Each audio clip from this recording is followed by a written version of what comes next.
Touring a timber plant at Maxwell's Creek north of Newcastle, the opposition leader said the industry needs restructuring, more emphasis on value adding or using the raw material to develop a product he believes is the shape of the future. And this is the way we want to see the Australian timber industry go. If we do that, we know we can add 5,000 jobs to the timber industry in this state. Releasing a forest jobs policy, Mr Carr said a Labor government would okay new forestry contracts on the condition of a commitment from industry to add value. Pinewood production would be corporatised. A levy would be placed on industry to grow large-scale hardwood plantations, replacing the destruction of old-growth forests. We can't delay the day when we're planning on a large scale for hardwood plantations in Australia. Other countries have got them with Australian timbers. But the Minister for Land and Water Conservation, George Souris, described the plan for hardwood plantations as mind-boggling. Mr Souris said such a move could take up to 80 years before it could produce saw logs of commercial value. On the controversial issue of future logging in the Bulga State Forest north of Taree and the Barrington Tops north of Newcastle, Mr Carr declined to comment. Peter Ryan, NBN News.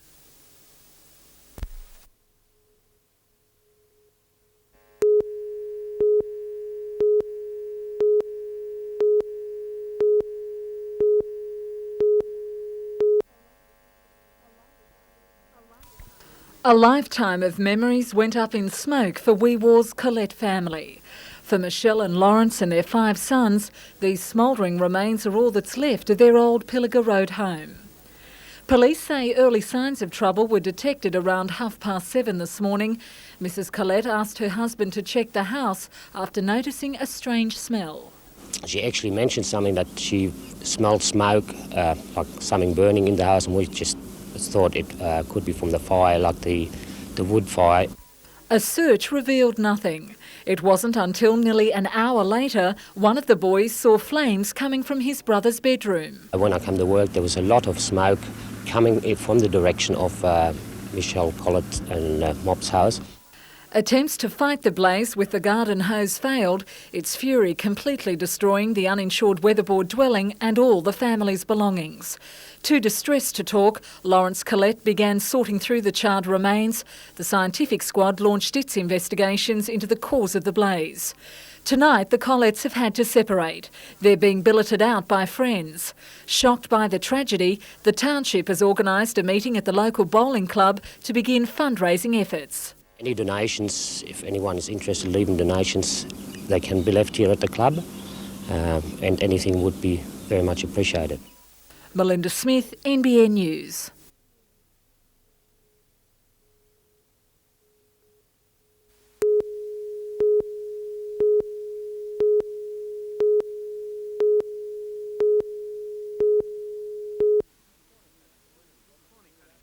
Chronic unemployment problems throughout the Northern Rivers area prompted a visit to the Hunter Valley Training Company near Maitland by the members for Page and Lismore. At the 1st of January, we had 13,500 unemployed in 3 state electorates. So that's a very high percentage of unemployed. And that's both young, old and all age groups.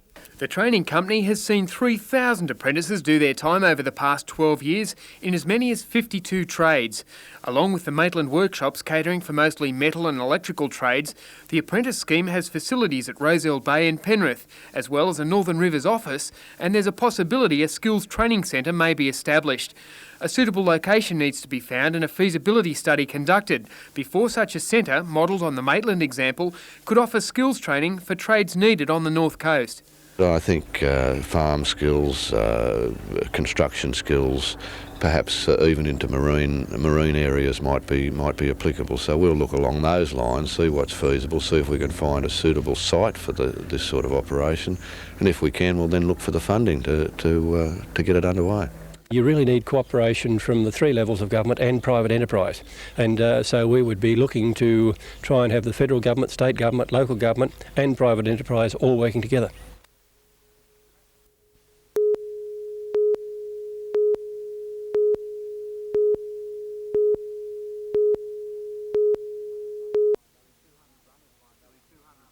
Nearly 200 runners lined up for the start at Willandra Farm near Nowra. Ian Leach started boxed in with a pack of lead runners and spent much of the first lap that way. Before the race, he wasn't even considered in the running for a place, having only moved to Newcastle recently from Victoria. However, by the time he reached the top of the first ridge, he was starting to break clear and everyone knew his name. His lead only increased as he made his way through the valley. At one stage, he was more than 40 seconds ahead of his nearest rival. Spurred on by enthusiastic fans, he continued setting a cracking pace. He crossed the line, covering the 12 kilometres in 38 minutes and 56 seconds.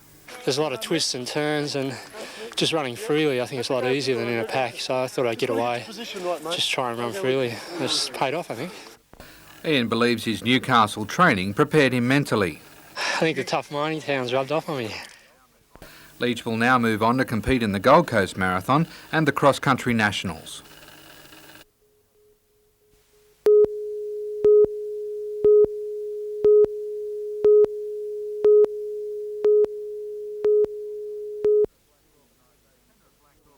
Penrith lacked organisation but was still able to get away to a 4-0 lead within just 3 minutes.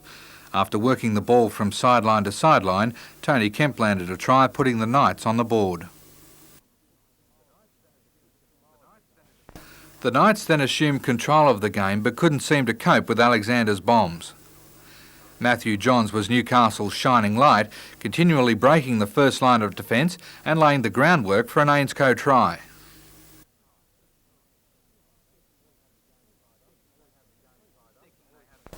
Thinking they had the game tied up, the boys went to sleep. Phil Adamson over the line, almost unopposed. Although they were in front, Penrith still didn't look confident, the Knights allowing them to capitalise on almost every opportunity. Yesterday's loss only added to the team's disastrous away record.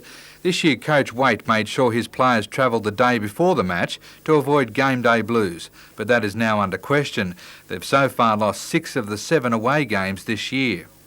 It isn't in the realms of fantasy that Newcastle can win the next 8 games. However, there aren't too many people putting money on it.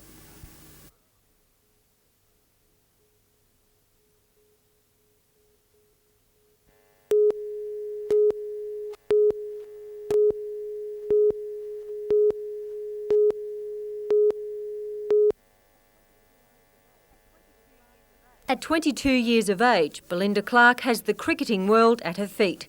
She's Australia's opening bat. In her debut test against India 2 years ago, she scored 104 runs. After 4 tests, her batting average is 80. The graduate physiotherapist is modest about her achievements. Her approach to cricket and life reflected in her attitude while at the crease. I'm just thinking about trying to tick the runs over, and being an opener, we like to get a good solid start and then build up on top of that. So, but when you're trying to rush at things and score too many runs too quickly, that's normally when you don't go so well. On Sunday, Belinda and the rest of the Australian 11 leave for England to contest the 5th World Cup against 7 other nations. So today was spent catching up with family and friends, plus some practice, because once overseas, it's a busy schedule. We're starting off in England, and we're working our way up to Yorkshire. We play first game against Holland in the World Cup. We only have 1 warm-up game before that, and then we work our way back down through to end up at Lords for our final. Hopefully we'll be in that. Australia has won the last 3 World Cups, but there's no room for complacency, with English conditions different to here. We're used to pretty fast wickets. I've been told that they're slower. I haven't played in England before. I've been watching it on the television to see exactly what they're like. And her dream? At a guess, scoring a century at Lords, where the World Cup final will be played on August 1st. Catherine Lamond, NBN News.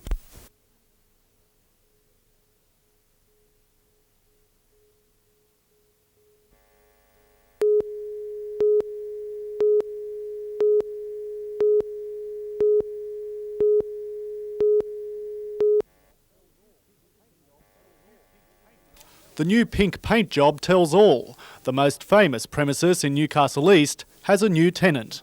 14 months after the police closed down a brothel operating in the building, an escort agency known as Zara Escorts has opened. Council's position is such that it was approved as an escort agency in 1988, and that approval is still current.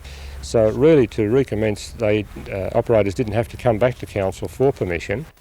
Zara Escorts has a staff of 10 and, according to manager Liz, about $100,000 has been spent on refurbishments. The manager admits there are rooms with beds in here, but it's not a brothel.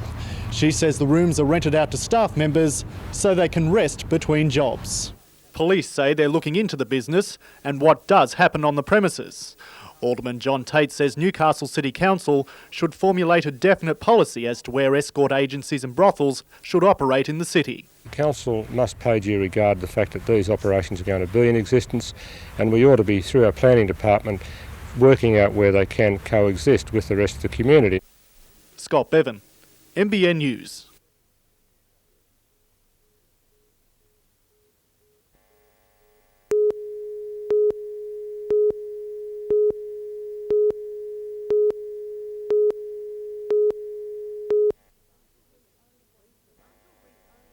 Until recently, these devices were the only ones readily available for asthmatics to treat their condition. The larger electrical nebuliser is the least portable and most expensive.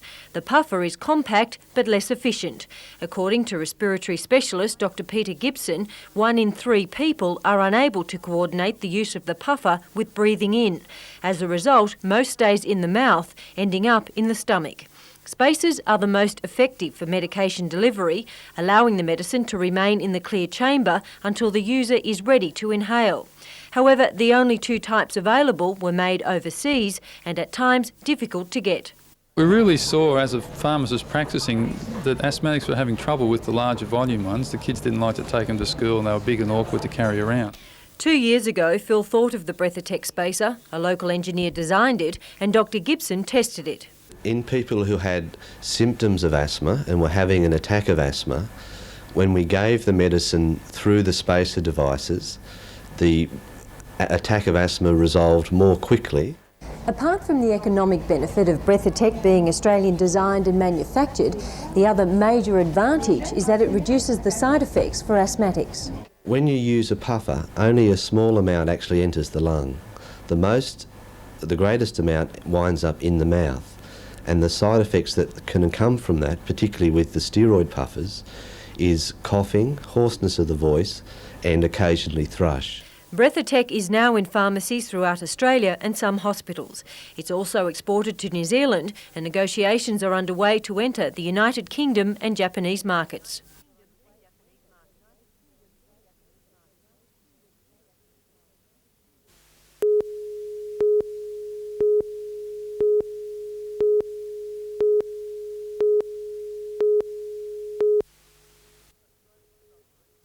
Australian Submarine Corporation, Australian Defence Industries and Transfield Shipbuilding are the 3 left in the fight for the contract to build 6 coastal mine hunters for the Navy. If the Australian Submarine Corporation at Tomago wins the order, it says it will mean 300 additional jobs over 7 years. It's not as big as the frigate project. That was a project in the order of $3 billion. This is in the order of $1 billion, so say a third, but it's still fairly large. ASC would carry out most of the work at the old Ramsey fiberglass factory at Tomago, the site where double-hulled inshore mine hunters were built for the Navy. It's believed Sydney-based ADI and Transfield of Melbourne would also look at passing on some work to Newcastle. The tendering alone is costing the companies around $1 million, but it's expected to be April next year before the successful builder is known. Peter Ryan, NBN News.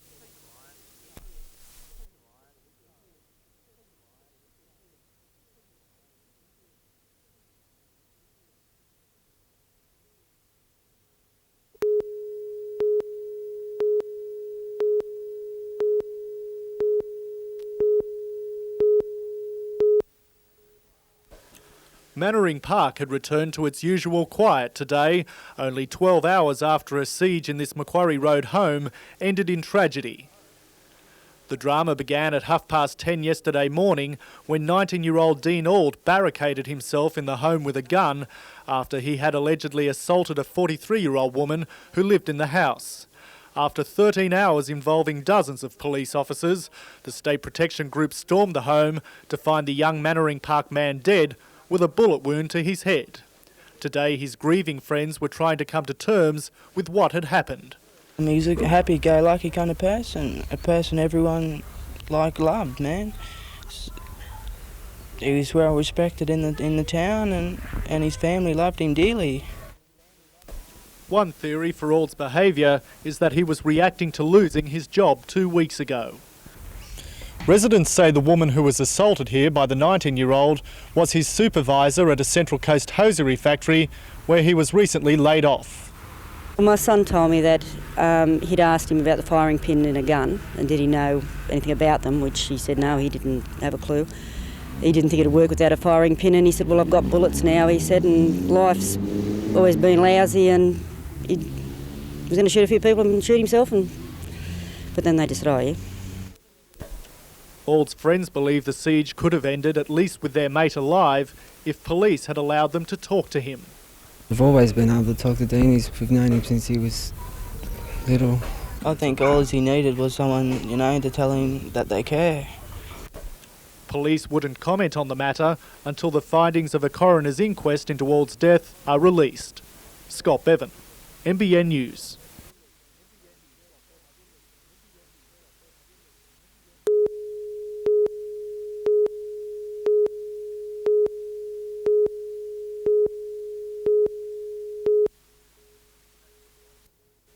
Matthew Rodwell's return comes at the expense of Jason Martin. Martin will start the game on the bench. Coach Waite believes Rodwell's kicking game could make the difference. That's one of the areas which the team hasn't been performing all that well, and that rests on my shoulders, but I think my kicking game is one of my assets, and we'll see how I kick on the weekend. Hopefully it'll be a very good game. Kiwi international Tony Kemp started contract talks with the Knights today, but later found out he's been dropped to reserve grade. Mark Glanville has been named in the squad pending a doctor's report on his damaged throat. I've been able to swallow food and everything, no problem, so it's a bit croaky still, but hopefully it should be all right. And 12 weeks after he injured his foot, Mark Sargent was back on the training track today. It's the first time he's run since the injury, but it could be another few weeks before he's cleared to play. The Knights team to meet the Broncos at Marathon Stadium has sustained a few subtle changes. Besides Rodwell coming in, David Boyd slips back to second row. Brisbane will have its all-star team back on the paddock, led by Alan Langer. The clash between Australian teammates Glenn Lazarus and Paul Harrigan, one of the expected highlights.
There's a lot of talk at sales these days over a dab of pink paint on the cattle's tails. This is one sign that the animal is free of hormonal growth promotant, or HGPs, an injection which can boost the animal's size.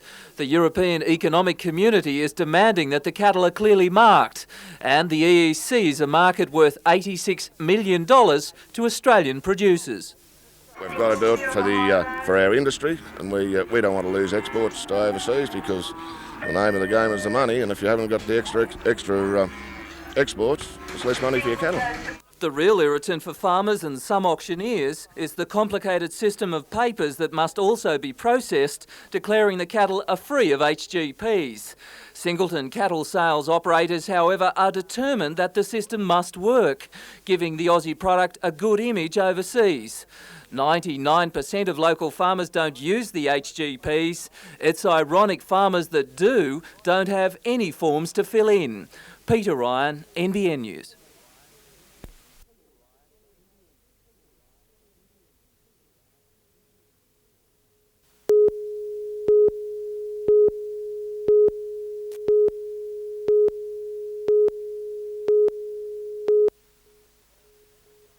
For the early risers at the racecourse, it was like pea soup.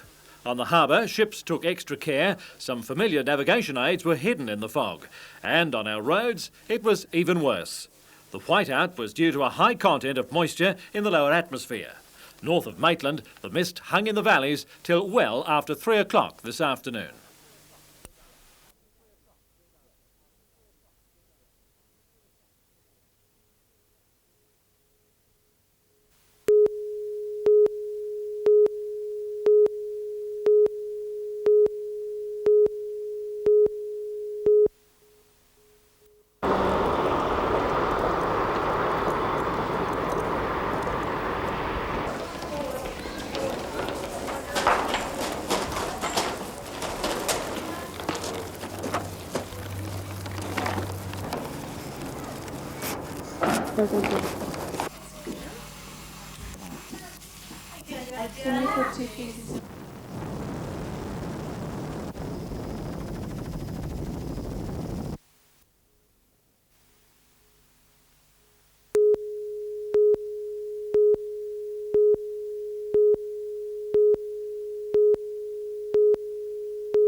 According to friends, when Christine Mate heard that the killer of her 21-year-old son, Adam Hartwell, had received 9 years for manslaughter with a non-parole period of 5 years, she pinned her hopes on the state's Director of Public Prosecutions to find a way to lengthen the sentence. But today those hopes were dashed. 2 weeks after the sentencing of Michael Cooper in Newcastle Supreme Court, and in the face of public outcry, the DPP has decided not to appeal. The Senior Deputy Director Peter Bannon says the sentencing judgment discloses no material error of fact or law which warrants an appeal by the Crown. It was a shock to the family. Chris is absolutely devastated by it. She was very close to her son, and this brutal crime has happened through no fault of his own. Last October, after a drinking binge, Cooper indiscriminately knocked on doors in this East Maitland street. Mr. Hartwell answered his door, was knocked to the ground by Cooper, then stomped to death. People are asking, where is the justice in this system? Now, the Department of Public Prosecutions have said that there is no error of judgment in the judge's decision. And that to me is still not enough compensation to the family. The opposition leader, Bob Carr, has also expressed deep disappointment in the decision, but admits there's now very little that can be done to have the sentence reviewed. Scott Bevan, NBN News.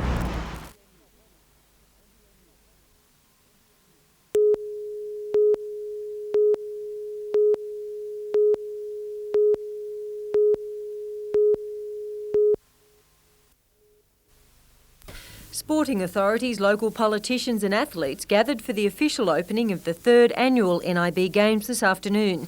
The athletes represent 6 academies throughout New South Wales, including the Hunter, North Coast and Northern Inland. Over the next 4 days, more than 700 junior athletes will compete in 15 sports, ranging from basketball, canoeing, softball and rugby league. The part of the development of young people playing sport is the competition, and we feel it's a good opportunity to allow all the youngsters involved to compete against similar youngsters from other areas, and also to let the academy squad see how they're faring in comparison. Ken Clifford hopes interstate academies will compete in the Games next year. There's also rumours of further expansion, with gymnastics being considered for inclusion in the Hunter Academy. The abundance of local talent was on display during the opening. Ken Clifford believes the academies play a vital role in nurturing the talents of junior athletes.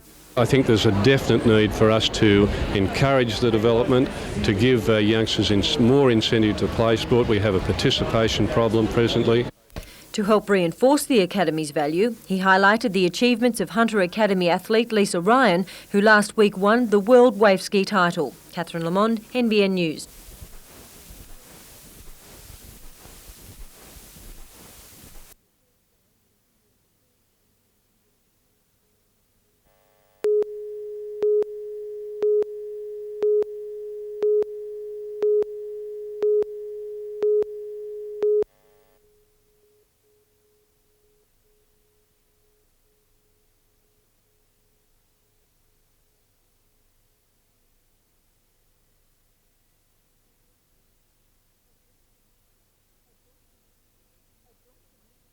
A joint initiative of Newcastle and Lake Macquarie Councils and Buttercup, the competition aims at encouraging children to think more about their environment.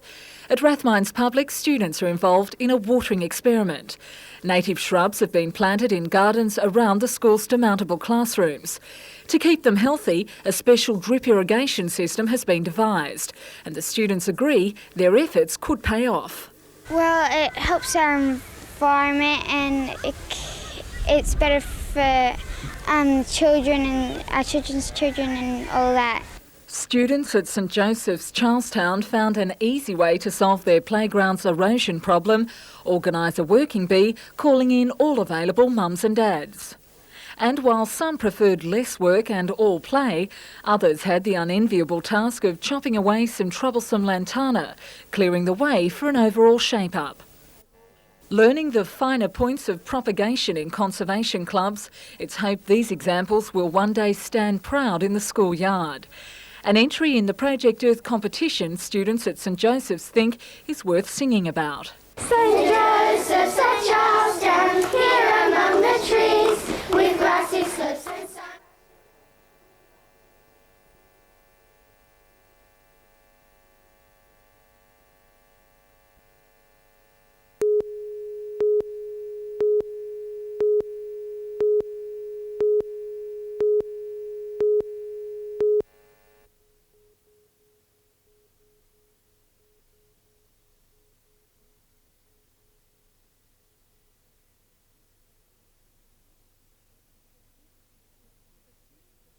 For students at Spears Point Public, the local environment has literally determined their entry. The area has a lead problem, forcing students to avoid using contaminated soil when growing the school's vegetables. One solution, a hydroponic lettuce garden. So now, no soil at all. It's completely isolated by gravel and plastic from the environment. The school is also using imported soil to grow seedlings to an advanced state. With room to grow, how do students rate their chances in winning some of the $7,000 in prize money? They're pretty good because I've been around to a few schools that I went to before I came here, and they're not as good as here. At Jesmond Primary, it's a case of the chickens ruling the roost, but they earn their keep producing a regular supply of eggs used by the school canteen. And what goes around comes around, the chooks helping to keep up compost levels. Sometimes we put lettuces in and that goes back into chicken coops, so it's like a little cycle, so it keeps going around. Nurturing the garden is a hands-on job with students in charge of various tasks. When the veggies are ready, they're used to make lunches and sold at the weekly market. And there's also 50 native trees to look after. On Friday, Project Earth winners will be announced.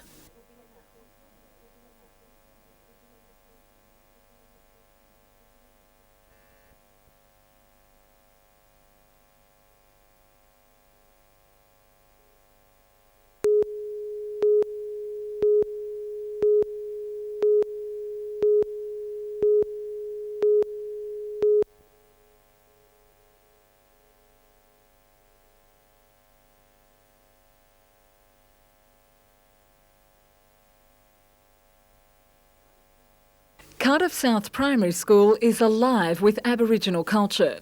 In the Year of Indigenous People, students have learned hands-on how Aborigines use the environment, their findings, the school's entry in Project Earth. Before starting, Year 6 students designed models of the study centre shade area. Year 5 researched how Aborigines use plants for food and medicines. All species have been identified, these information cards used to lead students on an Aboriginal trail. A colourful mural decorates the playground. Well, the snake, that's the rainbow serpent. Meanwhile, students at Plattsburgh Primary shared a message of concern to help save Australian animals from extinction. Adapting their play from a novel, children shared the story of a little girl's fight to save the very last dodo bird. Tilly, you must help me. I can't. You're extinct. Extinct? What's extinct? Judges, including Newcastle Knights Tony Butterfield, looked on. 55 species of birds and animals are now listed as endangered in Australia. 178 plants are possibly going to disappear. Plattsburgh Primary's entry joins 25 others in the Project Earth competition, winners to be announced on Friday.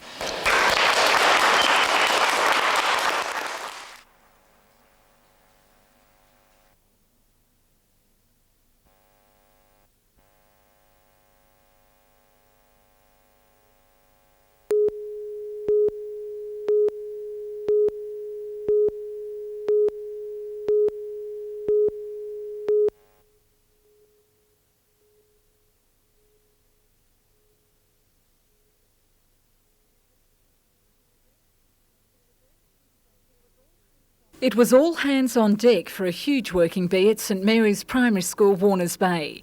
Situated on a sloping block, the school has endured many problems due to soil erosion. Thanks to volunteer labour and some donated supplies, work has begun on beautifying the school playground. Students planted native shrubs, some serious pruning was undertaken, unwanted rubbish wheeled away, and more muscle called in for the heavier work. $25,000 will be used to fix the school's drainage problem. All that effort can result in hearty appetites, another problem solved thanks to a sausage sizzle. Meanwhile,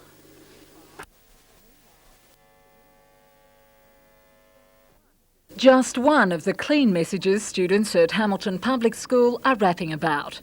They've been working on a number of ideas. Together they formed the school's entry in Project Earth.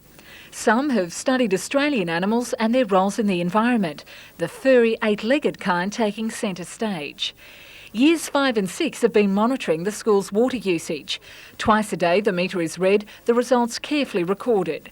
Students have also introduced awareness programs, making sure water is not wasted. Tomorrow, judges will decide winners in 3 categories of the competition. 26 schools are hoping to score some of the $7,000 in prize money.